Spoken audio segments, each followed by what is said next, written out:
Bienvenidas y bienvenidos. Hoy nos vamos a meter un poco en unas notas basadas en el libro Valor del Dr. Edwin Lewis Cole. Ajá. Este material tiene una mirada muy específica, ¿no? Desde la perspectiva cristiana evangélica, sobre masculinidad, carácter, desarrollo personal. Exacto. Nuestra idea acá es como desgranar un poco las ideas principales, lo que el autor quiere presentar. Me llamó mucho la atención desde el vamos cómo se enfoca en esto del valor y qué entiende él por hombría. Precisamente. El texto propone un modelo muy concreto de lo que, desde su óptica, significa ser hombre hoy. Aborda lo que él ve como desafíos sociales, presiones culturales y hace como un llamado a un tipo de crecimiento muy específico, personal y espiritual. Perfecto. Así que, vamos a explorar esas ideas centrales que él plantea, tratando de entender bien su argumento. Dale, empecemos por dónde arranca él. Hace una observación que considera como una fuente de confusión, ¿no? Sí. Dice que a los jóvenes varones no siempre se les dice hombres o no se les trata como tales. Ajá. Y menciona factores que para él influyen. Por ejemplo, la pornografía que llega a chicos muy jóvenes o simplemente usar palabras como jóvenes o muchachos. En vez de hombres. Exacto. En lugar de hombres. Cuenta una anécdota de un evento en Houston. Dice que cientos de jóvenes respondieron con mucha fuerza cuando se los llamó directamente a ser hombres de Dios. Mira vos. Parece que para Cole el lenguaje acá es súper importante. Así es, y eso se conecta con una de sus ideas, fundamentales. La hombría y la semejanza a Cristo son sinónimos. Ah, ok. Desde la perspectiva que presentan estas notas, ser hombre en el sentido pleno que él defiende implica reflejar ciertas cualidades que él asocia con Cristo. Claro. Argumenta que los hombres jóvenes hoy enfrentan como un bombardeo de influencias que él ve como negativas. ¿Cómo cuáles? Menciona varias corrientes ideológicas, usa un término medio genérico, istas, ¿no? Para hablar de lo que él ve como sexismo, comunismo, humanismo secular, etc. Entiendo. También habla de música con mensajes destructivos, la filosofía esta del si se siente bien, hazlo, una supuesta falta de héroes claros. Modelos de género que él ve confusos y, algo que repite bastante, la ausencia de figuras paternas activas. Un tema recurrente, parece. Sí. Incluso critica lo que él considera superficialidad en algunos ministerios para jóvenes dentro de las iglesias. Estos son, los obstáculos que el texto identifica para llegar a esa hombría que propone. Ok, entonces, frente a todos esos desafíos que él describe, el texto mete un elemento que parece clave, el valor moral. Exacto. Hay una historia que cuenta de un chico en una reunión que se para comprometerse con su fe, ¿no? A pesar de que los amigos se burlaban o lo presionaban. Ajá. Y Stan Cole los describe de una forma bastante fuerte. Astutos religiosos, como diciendo que la fe de ellos era superficial o por quedar bien. Claro, una fe más social. El punto central que parece querer marcar es que el éxito, en su sistema de valores, depende mucho de tener la fuerza para decir no a esas presiones o influencias negativas. Exacto. Y usa ejemplos bíblicos para reforzar esto del valor. ¿Cómo cuáles? Menciona a David enfrentando a Goliat, claro, a Daniel que rechaza la comida del rey en Babilonia para no comprometer sus creencias, Ajá. o a José, huyendo activamente de la tentación sexual con la esposa de Potifar. Cierto. Fíjate que no son solo actos de resistir callados, sino decisiones activas de poner primero lo que ellos consideran correcto por encima de la presión o la conveniencia. Entiendo. Es ese tipo de valor activo lo que el autor parece exaltar como algo esencial. Y este valor moral lo contrasta directamente con lo que llama cobardía moral o doble ánimo. Esa indecisión, ¿no? O el intentar quedar bien con todos. El autor insiste mucho en que identificarse de forma clara y audaz con lo que uno cree es clave para lo que él llama victoria. Sí. Menciona a Billy Graham como alguien que, según él, perdió su vida identificándose con Cristo y por eso, dice, encontró una vida de mayor impacto. Y aquí, presenta un análisis que es importante entender bien en su contexto. Lo reportamos tal cual lo dice él, ¿no? Sí, claro. Es importante la imparcialidad.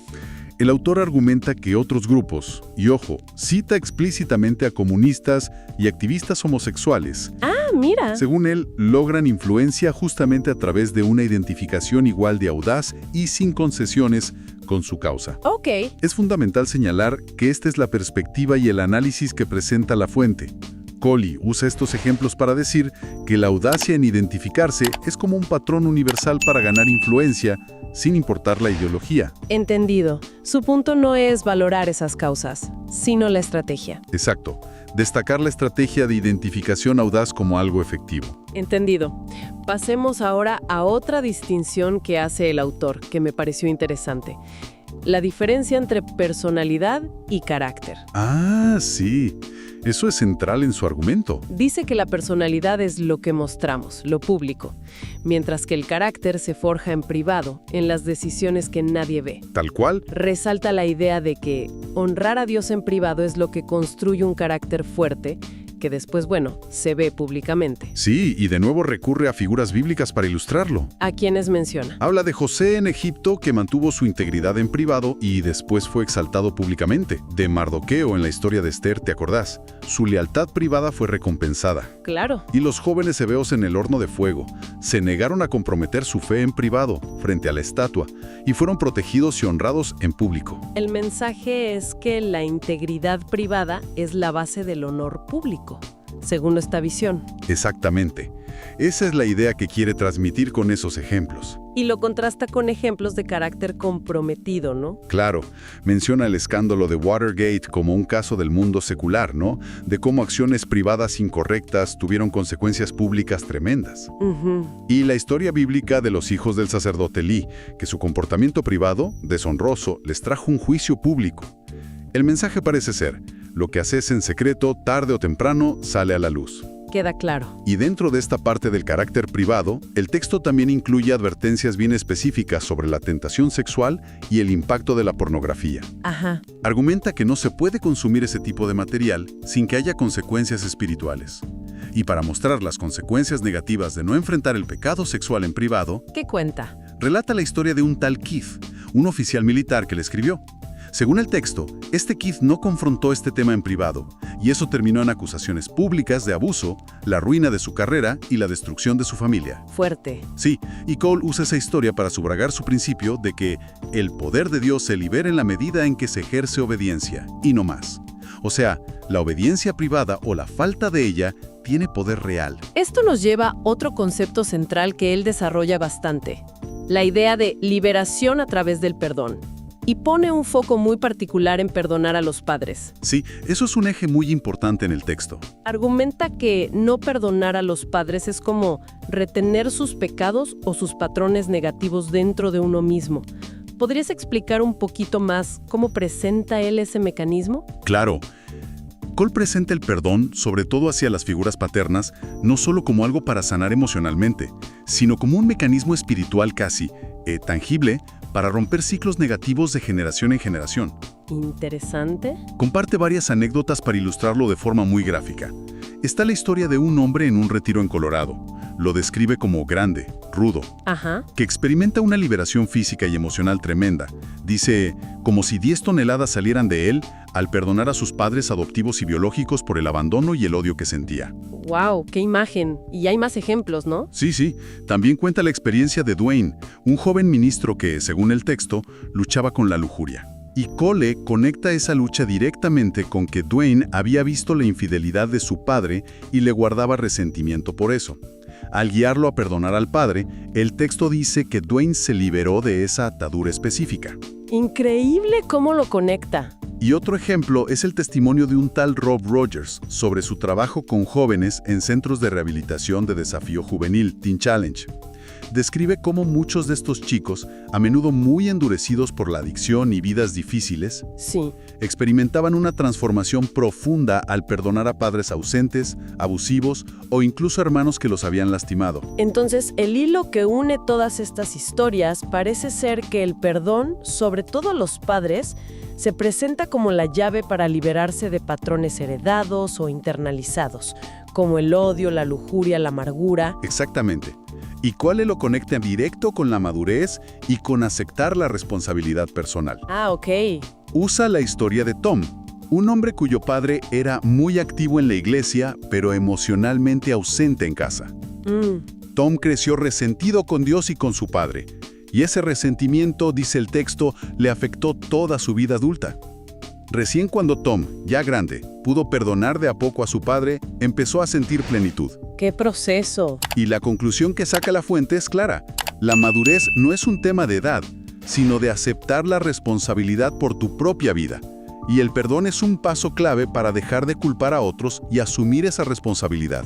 O sea que retener el rencor es como quedarse con los pecados de otros adentro. Desde esta perspectiva, sí, es como retener esos pecados dentro de uno mismo. Muy interesante cómo lo plantea. Bueno, cambiemos un poco de tema hacia la disciplina y la productividad. El texto habla de un problema que seguro a muchos nos suena. Eso de trabajar duro pero no llegar a ninguna parte. Uf, sí, un clásico. ¿Qué causas identifica Cole para esto? ¿Y qué soluciones propone? Identifica principalmente la falta de rendición de cuentas. De accountability, como se dice a veces. Ajá. Cuenta la historia de un tal Kevin, un joven con buenas intenciones para el ministerio, pero que, según Cole, nunca crecía ni avanzaba porque siempre evitaba rendir cuentas a otros. Siempre tenía excusas. Típico. Y esto lo relaciona con la necesidad de virtudes como la fidelidad. Argumenta que Dios busca primero la fidelidad en las personas y después les da la capacidad o la oportunidad, no al revés. O sea, la falta de fidelidad que se ve en evadir la responsabilidad, ¿te frena? Exacto. Impide el progreso. Y aquí es donde mete un esquema conceptual que parece importante para él, ¿no? Las 4 Ds. Sí, eso. ¿Cómo era? Las presenta como claves para ser efectivo. Son decisión, dedicación, disciplina y detalles. A ver. Sostiene que tomar una decisión clara te da la energía inicial. La dedicación es el compromiso que te mantiene en el camino hacia la meta. Bien. La disciplina es aplicar constantemente el esfuerzo necesario, ¿no? Lo compara con el entrenamiento de un atleta que quiere ganar, no solo participar. Y finalmente, los detalles. Que a veces uno los deja pasar. Exacto, pero que Cole dice que son cruciales para el éxito final. Recuerdo la anécdota que usa para mostrar lo importante que es recordar y aplicar las directivas. La de los calzoncillos. Ah, sí, es un gráfica esa. Un hombre le pide consejo porque sentía que Dios le había dicho, claro, que no bebiera y que no tuviera sexo fuera del matrimonio, pero seguía fallando. Cole le pregunta si había escrito esas instrucciones. El hombre dice que no tenía a dónde. Y Cole, medio en broma, medio en serio, le dice, hijo, ¿por qué no lo escribes en tus calzoncillos?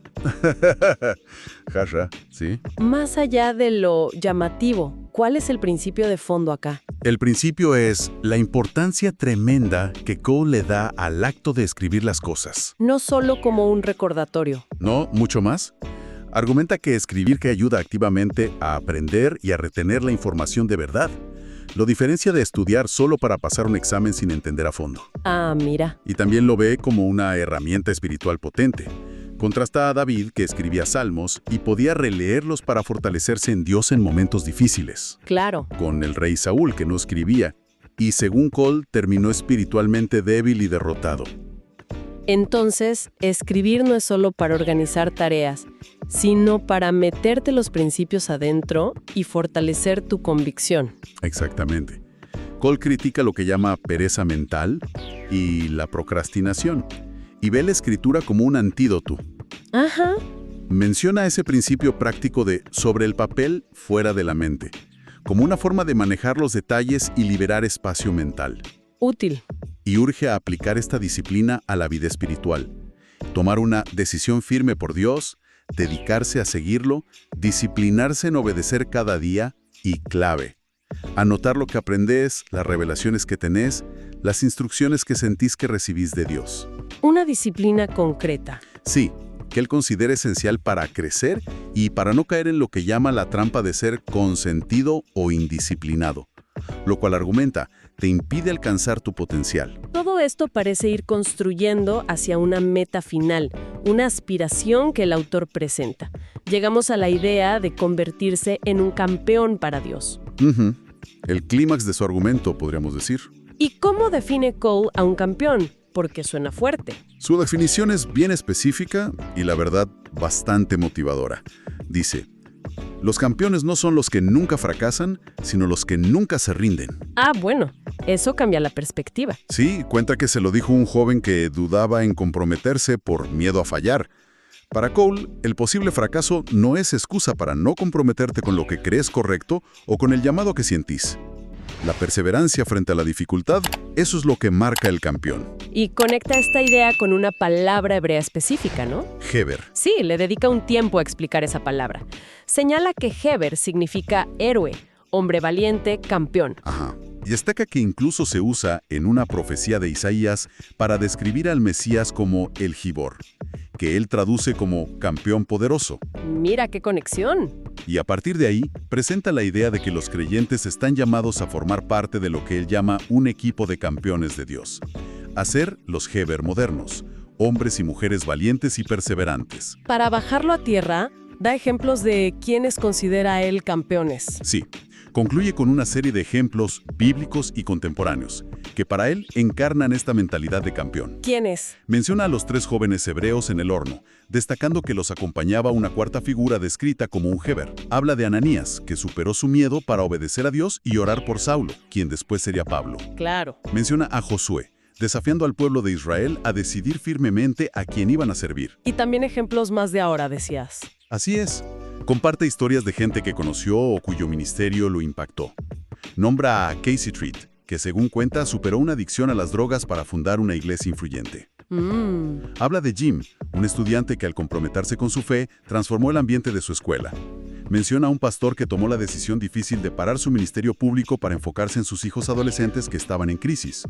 Decisiones valientes. Y a Doug, el dueño de un gimnasio que convirtió su negocio en un centro para alcanzar a jóvenes en riesgo. Entonces, el patrón en estos ejemplos de campeones parece ser superar obstáculos personales, ser firmes en las convicciones bajo presión, responder con valentía a un llamado que sienten de Dios o tener un impacto que transforma su entorno. Y todo eso. Sin rendirse ante las dificultades. Exactamente. Esos ejemplos se presentan como la culminación del camino que Cole traza en su texto. La aspiración final que propone es que cada persona alcance el potencial y el propósito que, desde su teología, Dios tiene para cada uno, y que así se conviertan en parte activa de ese equipo de campeones que se caracteriza por la resiliencia y la fidelidad. Bien, creo que hemos recorrido las ideas centrales de estos fragmentos de valor. Repasamos el llamado a una masculinidad definida por parecerse a Cristo, el énfasis en el valor moral frente a las presiones de afuera, la construcción del carácter desde la integridad privada. El mecanismo del perdón como liberación y responsabilidad. Sí, la necesidad de disciplina, de rendir cuentas, la atención a los detalles, esto de escribir. Y la meta final de ser un campeón que persevera. Exacto. Mirando todo el conjunto, ¿qué reflexión final nos deja este material? ¿Qué nos queda picando? Pues el análisis de estas notas nos deja pensando en una tensión interesante, ¿no? Dentro de la propia visión del autor. A ver. Por un lado, hay un énfasis muy marcado, casi exclusivo diría, en el desarrollo del carácter interno. O sea, la disciplina personal, la responsabilidad individual, la integridad privada, la relación personal con Dios como la fuente de todo poder y dirección. Es un enfoque muy hacia adentro, muy centrado en el individuo. Sí, se nota mucho eso. Pero por otro lado, el mismo autor le dedica bastante espacio a describir las presiones externas intensas, sociales, culturales, ideológicas, incluso las que él ve dentro de círculos religiosos, que constantemente están desafiando esa fortaleza interna. Claro, él mismo describe ese campo de batalla externo. Exacto. Entonces, la pregunta que queda ahí como flotando es: ¿cuál? ¿Cómo propone exactamente el texto que una persona equilibre ese enfoque tan profundo en lo interno con la necesaria navegación activa y la respuesta efectiva a las complejidades y presiones del mundo exterior que él mismo describe con tanto detalle?